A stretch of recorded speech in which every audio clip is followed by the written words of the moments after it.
Hello! Wala akong ulam. Kaya, pancit canton is life.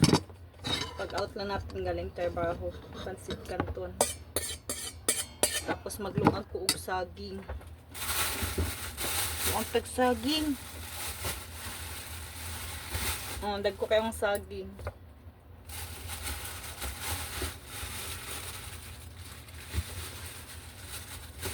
Dag ko kayong saging ay duha ka buok lang ang lungagon.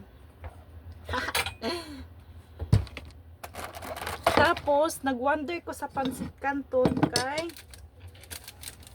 awa ay di ko sure kung ingon sila na asin, pero sa asin daw to na gahi.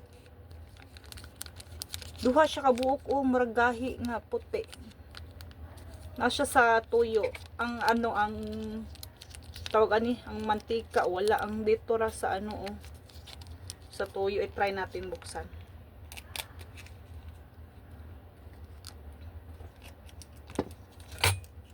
Pero ayoko ilagay yung tuyo na tuyo dito sa ko kasi nga parang may matigas, di ko alam kung ano siya. Try lang natin buksan. Pwede ko naman lagyan ng tuyo sa ayan matigas, matigas. Sabi kasi nila daw to sa asin. Ayun meron talaga siyang matigas. Wala akong tubig.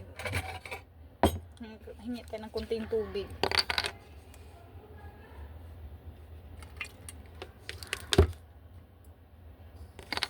Meron talaga siyang matigas. Parang parang bildo. Ayan hindi ko alam kung asin siya o ano. Ayan makita. Yan, makita na siya mura siya bildo. Di ba? Na din siya pagtanggal ko, paglagay ko sa tupperware, tumunog siya ayun yan, tumunog. Hindi ko na ilagay yung tuyo.